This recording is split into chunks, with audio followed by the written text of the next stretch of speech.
राजनीति में कब क्या हो जाए कुछ भी नहीं कहा जा सकता। हाल ही में वक्फ संशोधन विधेयक राज्यसभा में पेश किया गया, जिसमें विपक्ष सहित भाजपा के वरिष्ठ नेताओं ने ध्वनि मत से अपना समर्थन दिया।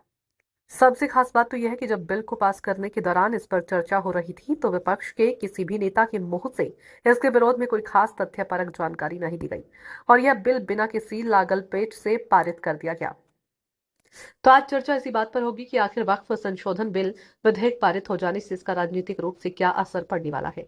क्या पार्टियों के मन में इस विधेयक को लेकर अब भी कोई तथ्य परक विरोध है या सिर्फ और सिर्फ राजनीतिक विरोध ही कर रहे हैं।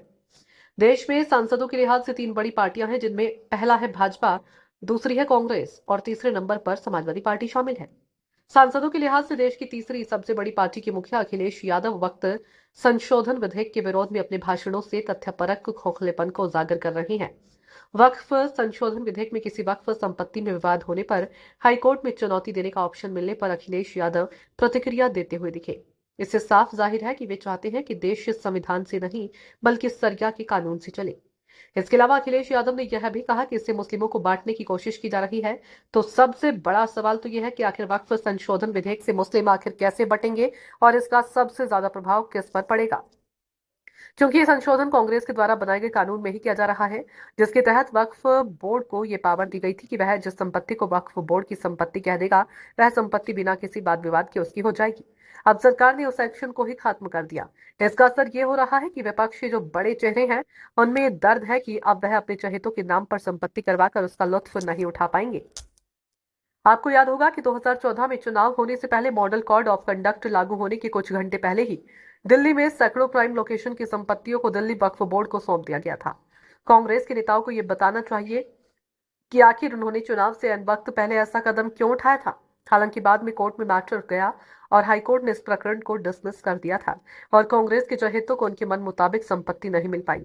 अब लोकसभा में जेपीसी रिपोर्ट के आधार पर बिल पेश किया गया और पास कर दिया गया। जेपीसी रिपोर्ट ने विभिन्न प्रदेशों में विभिन्न लोगों से संपर्क कर इस पर रिकमेंडेशन किया, जिसके बाद लोकसभा में भी चर्चा के दौरान किसी भी विपक्ष के नेता को फ्रूटफुल वार्तालाप करते हुए नहीं देखा गया। यहाँ तक कि देश में दूसरे नंबर की बड़ी पार्टी कांग्रेस है, जिसके युवराज राहुल गांधी कहे जाते हैं, वो भी वक्त संशोधन विधेयक पर बहुत कुछ नहीं बोल पाए।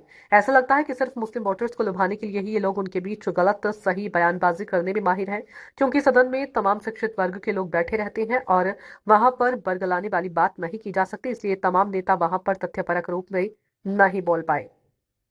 वक्फ बोर्ड बनने के बाद जितने भी अमीर तबके के मुसलमान थे, उनको सबसे ज्यादा फायदा हुआ। उन्होंने जब चाहा जिसे परेशान करना चाहा, बस तुरंत क्लेम कर दिया कि अमुक जगह वक्फ बोर्ड की संपत्ति है। गरीब मुसलमान चाहकर भी कुछ तो अपने धर्म की शर्म के लिहाज से और कुछ वक्फ बोर्ड के कानून के दबाव में कोई कदम नहीं उठा सकता था। वक्फ संशोधन विधेयक पारित कर दिया गया और इससे साफ जाहिर है कि अब देश संविधान से चलेगा, ना कि शरीयत से। इस बिल के पास होने से गरीब मुसलमानों ने राहत की सांस ली है और ईमानदार मुस्लिम वर्ग ने इसकी सराहना की तथा इस बिल को संविधान परक बताया। विपक्ष के नेताओं को यह भी उम्मीद थी कि एनडीए के सहयोगी दल, क्योंकि वो क्षेत्रीय दल है और उन्हें मुस्लिम वोटरों से काफी उम्मीदें हैं, लिहाजा वो भाजपा का विरोध करेंगे, लेकिन किसी भी सहयोगी दल के नेता ने इस विधेयक पर कोई सवाल नहीं खड़ा किया, बल्कि वह संशोधन विधेयक के पक्ष में पुरजोर तरीके से खड़े हुए दिखाई दिए। यहाँ अखिलेश यादव और राहुल गांधी को और भी झटका लग गया है कि एनडीए गठबंधन में किसी तरह की कोई दरार नहीं कर पा रही है। नीतीश कुमार, चंद्रबाबू नायडू सहित एनडीए में शामिल अन्य घटक दलों के नेताओं ने अपनी सहमति जताकर इस बिल को पूर्ण रूप से सही ठहरा दिया है।